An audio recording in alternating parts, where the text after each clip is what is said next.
Hi, my name is Thomas West. I'm here with my son Dante to share our story of Alone in Autism.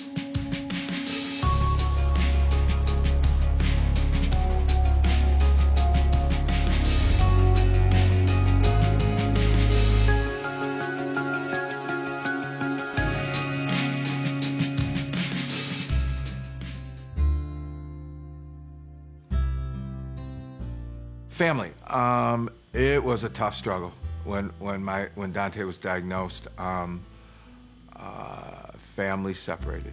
I have a very big family, and they just separated. First of all, my oldest son has a little boy, about the same age, a little older than Dante, and I'd be watching him on the weekends while he'd go out, and so I'd ask my son, "Will you watch Dante for me?" "Oh, no.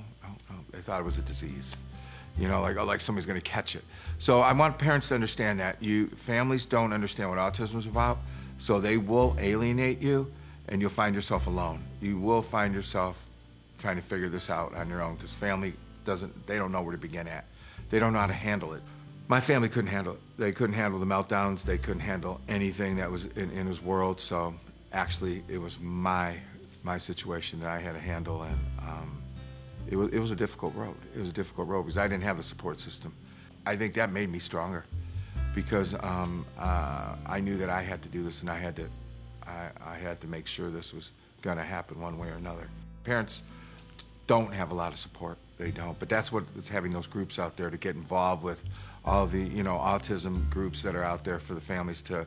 And I did that for a while, and I got involved with them, and I went to counseling, and I kept myself always engaged within church activities or anything, or sports, something that would always keep Dante busy, to understand that we're going to get through this. Me being as a single dad, I had a lot of time with Dante. So I don't know, the average parent has to work, I understand, but just being engaged, just to see where they're at in their world of autism.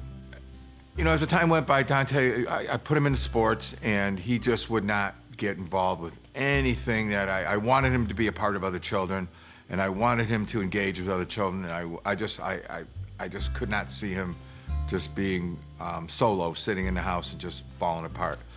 So I was his coach, and I took him out there to be, get him out there, and he just would not be a part of anything any other kids had to do. But I didn't give up, and I told him, we're going. And he would, you could see the fit starting, you see the anger starting. He just wanted to be home inside the house. So he called it the yellow house. I just wanted to be inside the yellow house. I just wasn't gonna let him stay in the yellow house. I said, we're leaving the yellow house, and we're gonna go out in the world and deal with your age, kids, and to play with other children. But he wouldn't do that. But I would ignore it. I'd let him just do his thing. And then all of a sudden I seen him just kind of, as time went on, in other words, nothing happens. This is a very slow process. It took months before I started to see him just starting coming in a little bit and a little bit and a little bit, until the factor of then he was a teammate. Then he became a teammate. And wow, that was the proudest day of my life, because I knew that we're moving into another, a segment of him becoming part of, being a part of a team, being part of something. So that allowed me to understand that we're moving along, and I just kept on coaching, and I kept putting him into sports, and just not allowing him to tell me, I want to go home to the yellow house, or I'm not going to do that. And that's what I'm here to tell parents, is that your child might not want to go nowhere. He might not want to do that, but you have to, I wouldn't say force him, but you have to engage him into things that they're not going to like to do, because if you don't do that, they're just going to sit back and fall back into that autism.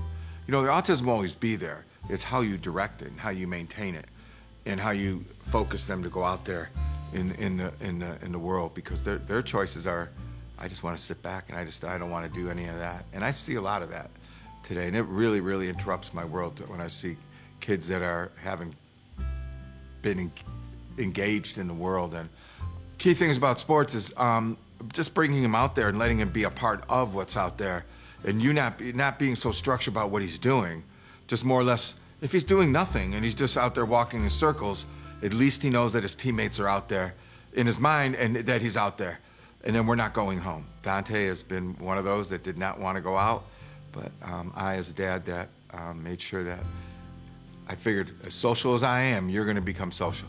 anything that would have him outside the door. Do not, as much as he's outside the door with me or with his friends or something, it was a better avenue than him sitting in a house and just soaking in his autism world.